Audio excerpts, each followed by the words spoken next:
Well, thank you so much, Emilio, Christian, and Altamirano. We're so glad you could be here, and we all stand in solidarity with your stories of resistance to Harvard and other perpetrators of global land grabs. My name's Caleb. I'm a Harvard alum, class of 2020, and we're joined by Gabe right here, another Harvard alum, and we wanted to spend a few minutes talking about some of the work that's already been done at Harvard to resist global land grabs in hopes that it can inspire us and inform our approach going forward. So Gabe, we wanted to, I know we have some photos from a few years ago, but could you please introduce yourself and tell us a little bit about your work from several years ago? Thanks, Caleb, and thank you, Emilio, Christian, and Altamirano.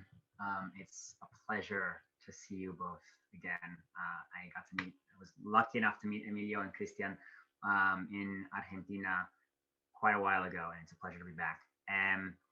So my name is Gabriel. I take he, him, his pronouns. I'm a Harvard College alum of 2015.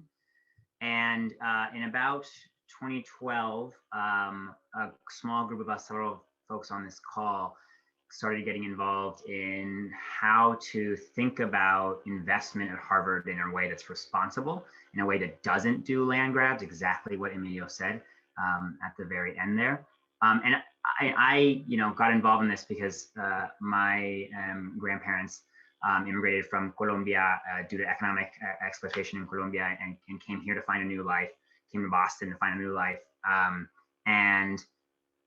To me, walking into Harvard, like an incredible opportunity that I did not expect to be able to have. It felt absolutely essential that my education and the institution that I had ended up going to school at and learning from wasn't involved in damaging people of color communities, indigenous communities around the world, and preventing folks from maximizing the potential that they might have wherever in the world they might be, and that we should be doing no harm. As a matter of fact, we should be actively adding good to the world. And as I think you've heard, Harvard does a lot of active harm. And that's a big problem and something that I cared really deeply about in undergrad, and I still care about. And so a group of folks started getting involved. I'm gonna share my screen really quickly. We actually were able, two of us were able to go to Argentina and visit El Iberá, where Emilio and Christian are the environment that Emilio and Christian were describing. Then we were able to invite Adrian and Emilio, another community leader, to Harvard. There's some pictures here of Adrian trying to get into Massachusetts Hall, which are kind of fun.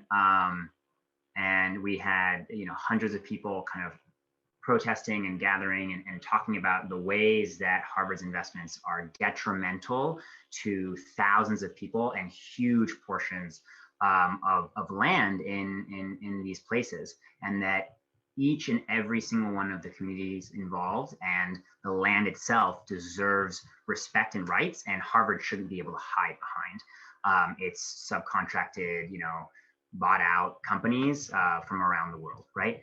And so there's these really amazing moments. There's Sam, who went to visit Corrientes with me, and undergrads and students and faculty members involved in this great moment of struggle. It's also really hard. It was a really hard moment because it's hard to build these transnational alliances and hold them together. And it's hard to win against a university like Harvard.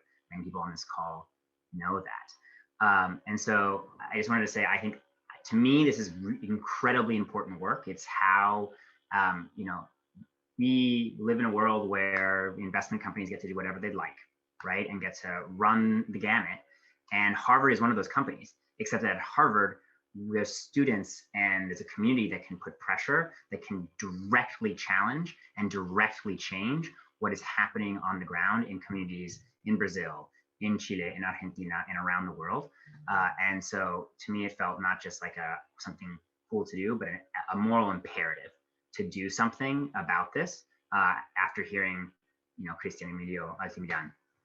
And so I'm happy that this is happening again. And I'd love to hear folks picking up the campaign again and seeing what we can do in the future.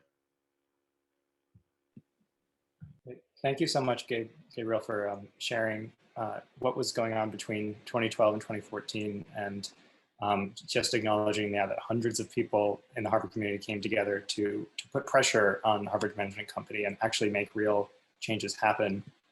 And I want to acknowledge just how many people came out tonight for this event. It's amazing to see all the energy and power and resources and time in this room right now.